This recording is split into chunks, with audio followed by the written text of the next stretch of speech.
KSN News at 10 begins now. I have never seen this before. We've never had to evacuate. Tonight, Kansans coming together to help their neighbors as people are forced to leave their homes, seeking a safe place away from the growing grass fires. But first, we're following some breaking news tonight. One person is dead after a car accident. It happened at Greenwich and Funston. That is just south of Harry. We have a crew on the way to the scene, and we'll bring you updates as we get them. Tonight, you can smell the smoke in Wichita, evidence of the dozen fires that are actively burning right now all across the state. Extremely high winds and dry conditions fueling those flames. Now take a look at this map. Each of these counties saw or are continuing to fight active fires today. 21 of the state's 105 counties had grass fires. That's exactly 20% of Kansas counties. Federal fire management assistance grants have been approved for Clark, Comanche, Ellsworth, Ford, Ness, and Rooks counties, but more grants could be given. The Kansas Department of Emergency Management is now requesting firefighters from other states to help fight the flames and relieve the crews that have been working for several days straight. Tonight, we have our crews across Kansas covering these fires. We start north of Hutchinson, where a large area has been evacuated. And here's a look at what that evacuation is. It's from Monroe Street to K61 from 108th to 30th. Fire crews are on the scene trying to contain the blaze right now, and that's where we find KSN's John Acebus. John, what are firefighters dealing with now? Let me just tell you, the conditions out here are really bad, and when I was at the scene earlier, they were even worse. You're talking about just really windy, and the air was hot, and it was thick with ash, and it just got in your eyes, and it just made it difficult to see. Visibility was low, it stunk, so really tough conditions for the firefighters out here. Now, they've moved us down here to 43rd. Again, that's 43rd Street right there, and you're not getting anywhere north of there, and for good reason. Let me show you some video. This is what I stumbled upon when I got at the end of Lorraine Street today. This is the raw video of that fire. Growing flames all around the two homes in this area. Again, this is what it looked like at the end of Lorraine Street, and it just seemed that every time the wind blew, the fire would immediately flare up, and it just spread so quickly across trees, grass, or really anything dry in that area. And I really just want to let this video play out for you so you can get just the full effect of how dangerous it is, especially for those crews to be out there and what they're dealing with. There is somewhat of an ominous glow behind me. They're still out there, but immediately when I got here, the flames were devouring anything in its path. And I spoke with a woman. She only lives right down the road from where this was all happening. She's worried about her home and even her mother's home. I live down the road a ways. I came down here because I was heading into town, and I didn't realize that the fire was right there. If it jumps Plum Street, I'm going to be pretty worried about it. It's scary. It really is. Do you have family back that way that you're trying to get back to or anything? My mom's home, so I'll probably go and see what's going to go on. I really hope it doesn't make it that far, though. And no kidding, as soon as I actually pulled away from her window and got done with that interview, the fire crews, they told me to get out of there. That's how really unsafe and how quickly that was spreading out there. But you've got resources. If you're out of one of these evacuated areas, the Red Cross has set up shelters all through Hutchinson and all throughout the other areas, affected areas in Kansas. Go to ksn.com. We've got those fully listed out so you can know just where you can get exactly what you need. Live in Reno County, John Acebus, KSN News. All right, stay safe out there, John. And once again, here is a look at the evacuations in Hutch. He mentioned shelters. A shelter has been set up at the USD 309 headquarters. That's in the 4500 block of West 4th Street for any residents who have been forced out of their homes. A cotton gin in Pratt County near Collisant went up in flames late this morning, and it is still burning tonight. Highway 54 was closed for some time while crews worked to get the flames under control.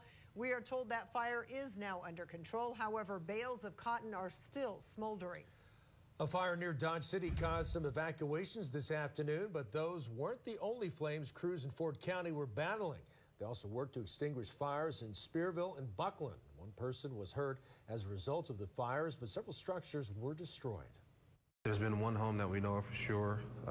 As big as the fires have been, there's probably been some agricultural buildings and probably some smoke damage to other homes too. But at this point, it's just too early. We don't have a count on how many homes have been damaged. Crews tell KSN that the fire is now mostly out. However, they are working on putting out power poles that have become engulfed. Another area in western Kansas hit by flames was Lane County, just south of Dighton. Crews from at least 5 counties responded to the fire, including Lane, Gray, Hodgman, Ness, and Trigo. At last check, the fire is still burning. Emergency crews in Rooks County have been busy all day battling a large grass fire there. It started southwest of Stockton, forcing the city to order residents in the south part of the town to evacuate. KSN's Amanda Aguilar has been on scene talking to county officials. She has that out of our Central Kansas newsroom. I'm on the south side of Stockton. You can see behind me that fire making its way toward the southeast of town. Officials tell me it's traveling across the field. So far, it's traveled across 6 miles in Rooks County. We've had some structure damage, no injuries and no loss of life. And the battle is continuing. They're trying to get it stopped. Multiple agencies from Rooks County are fighting this fire. Crews are also getting help from other counties, even the local community. There's a lot of private individuals, farmers with disc, and farmers bringing nurse tanks full of water, oil companies and ag companies bringing water. So we're very grateful for the public support.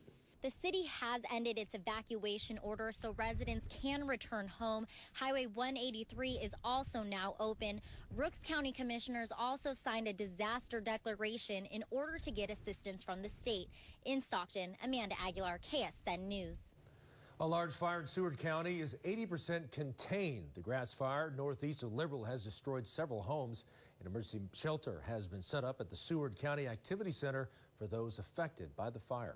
I-70 is now back open after being closed for several hours because of grass fires in the area. This photo was posted by Trooper Todd Hyman 1 mile east of the Wilson exit. The fire is now under control and the interstate has reopened. However, troopers are warning you to watch out for possible flare-ups. Also, people who were evacuated in Wilson have now been allowed to return home. More blazes fired up in Clark County. Fire crews thought they had it under control, but when the wind picked up, they decided to evacuate residents. The town of Ashland, Englewood, and Protection, Kansas, along with Buffalo and Laverne, Oklahoma, have all been evacuated. Those people are not sure when they can go home or if their home is still standing. KSN's Chris Arnold has been following the fires in Coldwater. Chris? We know that 150 people from Ashland, Englewood, and Protection have converged here tonight at the South Central High School cafeteria and gymnasium. And we talked to a 102-year-old lady earlier tonight. She didn't want to go on camera, but she says she's left wondering if her home is still standing. And really, that's the sentiment of many other people here tonight as they're wondering and waiting. Yeah, did you find him? Lorraine McGonigal has spent 2 hours wondering if her husband from the Ashland area is okay. He was out checking cattle on the farm, and last she heard, he didn't have cell service. We don't know. There's a guy out there on the tractor. I imagine that's my husband. But we've got cattle out there, and so they're loose. The mayor here in Coldwater says they've had a lot of people flood into their town, but they're happy to do their best. They'll sleep here. There's people who have opened up their homes. They've offered for people if they need a place. Fire crews have been busy for hours trying to get this under control. KSN has been told the fire's been moving quickly, and the 3 towns in Kansas that were evacuated had an hour or less notice from police to get out. They've done well to get people evacuated from Ashland and from Protection. They're still over there trying to get people out in the country. Now, the Red Cross has already fed 150 people here tonight at the South Central High School gym and cafeteria. Now, they did have 40 cots set up already. Pratt is bringing 80 more, hoping to accommodate everyone who needs it.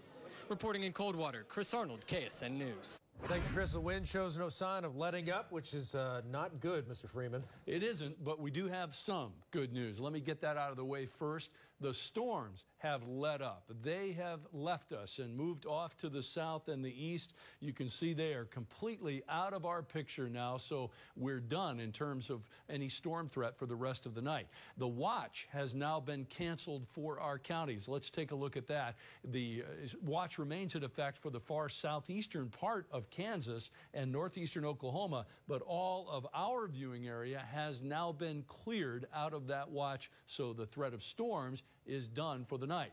Now, let's get back to the wind. That's still a problem. Even here at 10 o'clock, we still have a number of places where we have winds sustained at more than 20 miles an hour. Look, Wichita is close at 18, 22-mile-an-hour sustained winds at Ark City and also at Hutch, 25-mile-an-hour sustained winds at Salina, and 21 at Hayes. So we still have a lot of wind out there. And when I come back, I'm going to take you hour by hour through tonight into tomorrow with our Stormcast computer simulation of the atmosphere, and you're going to see a lot more wind coming our way tomorrow. Darren, Steph, I think we may very well be covering grass fires right on through the day tomorrow as well. Oh, that is not what we wanted to hear. Boy, it feels like this wind has just been nonstop for a week now. It does. Still to come here at 10 o'clock, wildfires can be hard to predict, but once they spark, there is a science to stopping them. We'll go in depth coming up. Hey, Shockers fans are still pumped about their team's Missouri Valley Conference Championship. We'll take one more look back at Arch Madness as the Shocks prepare for March Madness.